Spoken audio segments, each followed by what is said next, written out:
Anita sat on the edge of the wooden platform outside her family's small home, legs dangling over the murky water below. The air in Makoko was thick with the smell of fish and the distant noise of people paddling their canoes through the canals. She watched as the sun began to set, casting a golden glow over the floating shanty town where she had spent all 20 years of her life. Makoko, often called the Venice of Africa, was a place that both fascinated and frustrated her. It was a lively community, with children laughing and playing on the water and neighbors always willing to lend a hand.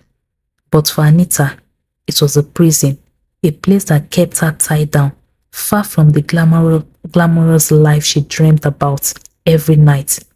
She was born here, raised here, and every part of her soul ached to escape it. At 17, Anita's world had already expanded beyond the wooden shacks and narrow waterways of Makoko. Every evening, she would lie in bed, scrolling through Instagram, her fingers slowly tracing the faces and lives of the baddies she followed.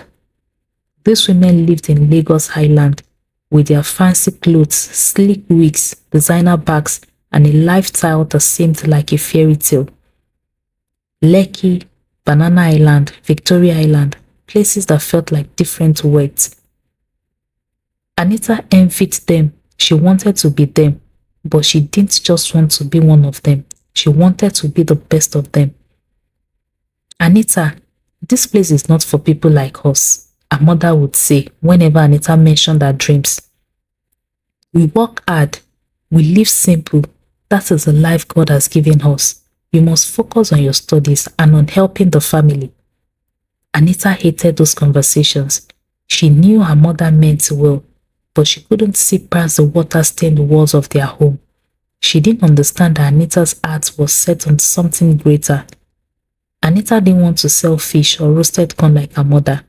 She didn't want to live her life walking under the sun or relying on the goodwill of their neighbors. She wanted to escape, to leave Makoko behind and find her place on Lagos Island. At 20, Anita made the decision that changed everything. She had begun watching the lives of the Instagram baddies for long enough. It was time to become one of them. Anita's chance came when a distant cousin offered a place to stay on the island.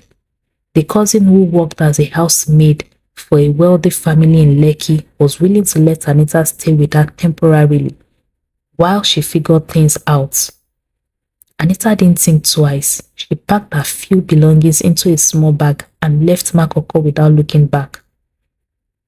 Her mother cried. Her father shook his head in disappointment, but Anita didn't care. She was chasing her dream, and nothing was going to stop her. You will see, she whispered to herself as the bus sped away from the narrow street of Makoko. I am going to make it. The minute she stepped off the bus in Lekki, Anita knew she was in a different world. The roads were smooth, the building tall and sleek, and the people looked polished and rich. Even the air felt cleaner. For a moment, she felt out of place in her faded jeans and worn-out shoes. But she shook off the feeling. I will fit in soon, she told herself. I just need a little time. The cousin's employers lived in a luxurious mansion in Lekki Phase 1. Anita was in awe as she walked through the massive gates. Everything felt surreal. The marble floors, the high ceilings, the expensive furniture. It was the kind of life she had always imagined. But her cousin quickly made it clear that Anita couldn't stay long. You know I have to be careful, she said nervously, glancing over her shoulder as they sat in the small servants' quarters behind the mansion. The madam doesn't like strangers in the house. Anita understood. She wasn't here to stay forever. This was just the first step in her journey. While her cousin went about her duties in the house, Anita began crafting her plan. She needed to look the part. On Instagram, image was everything, and the parties she followed all had one thing in common. They were glamorous. For days, Anita wandered through the street of Lekki, observing the lifestyle she wanted to emulate. She watched the girls walk in and out of high-end boutiques, their long waves flowing in the wind, their skin glowing under the sunlight. They carried designer handbags and wore sunglasses that covered half their faces. Everything about them screamed luxury. But Anita had no money, no fancy clothes, no designer bags. What she had was her determination. Anita's transformation into Anita the baddie began in the unlikeliest of places, a cousin's employer's closet. The wealthy family Anita's cousin worked for had a massive wardrobe filled with clothes, shoes, and bags that the madam barely touched. One day, when the family was out of the house, Anita couldn't resist the temptation any longer. She slipped into the madam's closet, her heart racing with excitement and fear. There, hanging on the racks, were the most beautiful clothes Anita had ever seen. Designer dresses, sparkling heels, and luxury handbags lined the shelves. Without thinking, she grabbed a few items and rushed back to the servants' quarters. In front of the small mirror, she tried them on. For the first time, she felt like one of the Instagram girls she had admired for so long. Anita didn't just stop at trying on the clothes. She took out her phone and began snapping pictures of herself. Carefully, she posed in front of the mirror, trying to mimic the confident poses she had seen on social media. She edited the photos to make them look perfect: flawless skin, a bright smile, and a luxurious background. That evening, Anita created a new Instagram account. She called herself Anita the Baddie, and with trembling fingers, she posted her first picture. In the caption, she wrote, "Living my best life, Lekki Baddie, soft life, living lavish." To her surprise, the post began to gain traction. People started liking and commenting. "Wow, girl, you're slaying," one person wrote. "You're giving me life with those looks," said another. Anita's heart soared. It was working. People believed she was living the life, but deep down, she knew it was all borrowed. For weeks, Anita continued borrowing clothes from her cousin's employer, taking pictures and posting them on Instagram. Her followers grew rapidly. With every like and comment, she felt more powerful, more in control. Soon, she started attending parties and events around Lagos Island. She would borrow clothes, wigs, and shoes from her cousin's employer, show up to the events, and blend in with the crowd of rich Lagosians. But the reality of her situation began to weigh on her. Despite her growing Instagram fame, Anita's real life was still a struggle. She had no money, no job, and no place to call her home. Her cousin, growing suspicious of her constant borrowing, warned her to stop. "You're playing with fire, Anita. If Madame finds out, we are both done for." Anita brushed off the warning. She was too deep into the fake life to stop now. As Anita's Instagram following grew, so did her need to keep up appearances. Borrowing clothes from her cousin's employer was no longer enough. She needed more. More clothes, more wigs, more bags. Soon, Anita found herself borrowing from friends she had met at parties. She would compliment their outfits, and before long, they would offer to lend her something for a night out. At first, it was innocent. But as Anita's borrowing became more frequent, people started to notice. "Anita, did you borrow that dress last week?" One friend asked suspiciously. Anita laughed it off, making up an excuse. "Oh, I just loved it so much. I had to wear it again," she said with a wink. But inside, panic began to rise. How long could she keep this up? To make matters worse, Anita's finances were in shambles. She could barely afford to eat, let alone pay for transportation to the parties and events she needed to attend. Her cousin, tired of covering for her, told her she needed to find another place to stay. Desperate to maintain her fake life, Anita began to make choices she never thought she would. She started dating men who could fund her lifestyle. At first, it was just for the free meals and rides to events. But as time went on, Anita realized that these men expected something in return. One night, after a particularly extravagant dinner with a wealthy businessman, Anita found herself in a hotel room with him. She didn't want to be there, but she felt trapped. He had brought her drinks, paid for her ride, and complimented her all night. How could she say no? That night, Anita crossed the line she saw she never would. She hated herself for it, but the fake life she had created was too seductive to let go.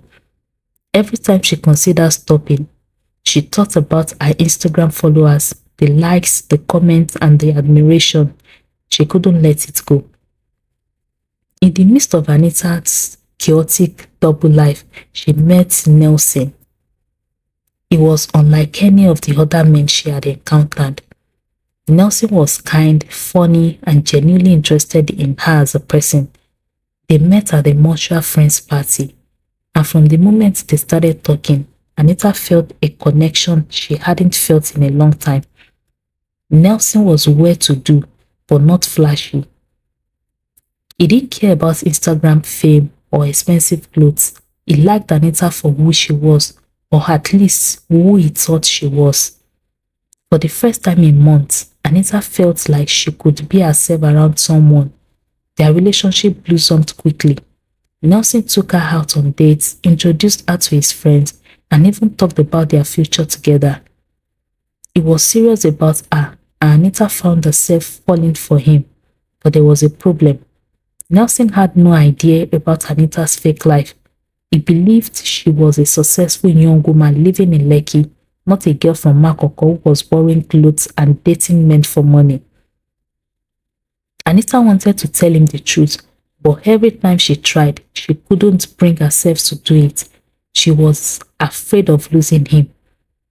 Nelson was the first person who made her feel seen, truly seen, and she couldn't bear the thought of him walking away. As their relationship grew more serious, Nelson began talking about marriage.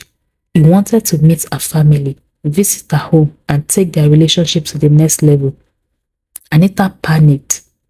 How could she explain her real life to him? How could she introduce him to her family in Makoko when he thought she was a Lagos Island baddie?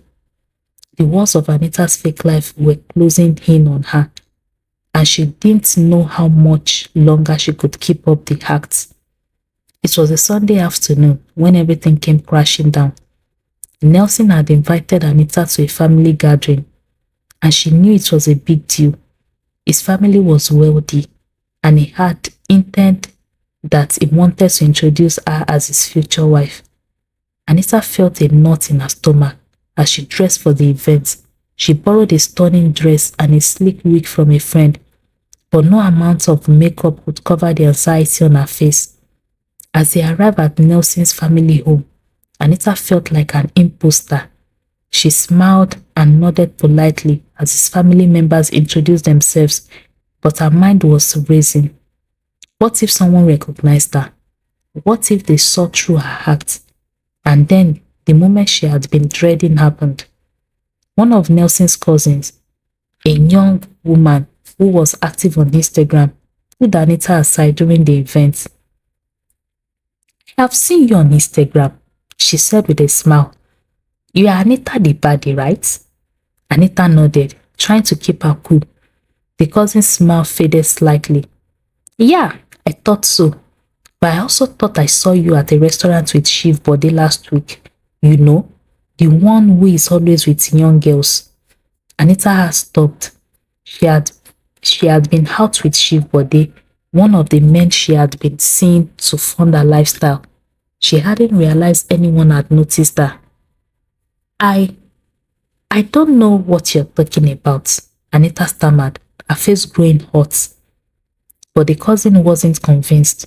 She raised an eyebrow, and Anita could see the suspicious growing in her eyes. Maybe I'm mistaken, she said, but her tone was sharp, and Anita knew the damage was done. Later that evening, as they were driving back to Nelson's place, Anita's phone buzzed with a message. It was from Nelson's cousin. I don't know what game you're playing, but you better come clean to Nelson before someone else does. Anita felt sick. She knew her time was running out. That night, as they sat in Nelson's apartment, Anita knew she couldn't keep up the lie any longer. She had to tell him the truth or risk losing him forever. Nelson, she began, her voice shaky. There is something I need to tell you. He looked at her, his eyes filled with concern. What is it, babe? Anita took a deep breath and began to unveil the web of lies she had created. She told him everything about her life in Makoko, about borrowing clothes and dating men for money, about the fake Instagram personality she had built. She told him how much she regretted it all, how she had gotten trapped in a lifestyle she couldn't afford to maintain. By the time she finished, tears were streaming down her face. She couldn't even look at him. I am sorry, she whispered. I never wanted to lie to you. I just didn't know how to stop. For a long time, Nelson didn't say anything. The silence in the room was suffocating. Finally, he spoke. I need some time to process this, he said quietly. I love you, Anita, but I don't know if I can trust you anymore. His words hit her like a punch to the gut. She wanted to beg him to forgive her, to promise that she would never lie again, but she knew that it wasn't that simple. She had built their entire relationship on a lie, and now she had to face the consequences. In the weeks that followed, Anita's life fell apart. Nelson stopped returning her calls, and her Instagram followers began to dwindle as rumors about her fake life spread. The friends she had made on Lagos Island slowly distanced themselves, and the men who had once showered her with gifts and attention no longer called. Anita was left with nothing. No money, no friends, no boyfriend. The life she had worked so hard to create had crumbled, and she was left standing in the ruins. One afternoon, as she sat in her tiny apartment, scrolling through her Instagram feed, Anita realized how empty it all was. The likes, the comments, the admiration, it had all been meaningless. She had chased after a life that wasn't real, and in the process, she had lost herself. She thought about the opportunities she had missed, the real friendship she could have made, the genuine connection she could have built. She thought about her family in Makoko, who had loved her unconditionally, even when she had turned her back on them. For the first time in years, Anita felt a sense of clarity. She had been living a fake life, but it wasn't too late to start living a real one. Anita returned to Makoko with a heavy heart. She had left this place to chase a dream, but now, as she stood in front of her family's home, she realized that the dream she had been chasing wasn't real. Her mother welcomed her with open arms, no question asked. Her father, though disappointed, was glad to have her back. They didn't care about Instagram followers or designer clothes. They cared about her. Over the next few months, Anita began to rebuild her life. She got a job working at a local business, saving up her money and slowly paying off the debt she had accumulated. It wasn't glamorous, but it was honest. And for the first time in a long time, Anita felt at peace. She deleted her fake Instagram account and started a new one. But this time, it wasn't about pretending to be someone she wasn't. It was about sharing her real life, her real struggle, and her real journey.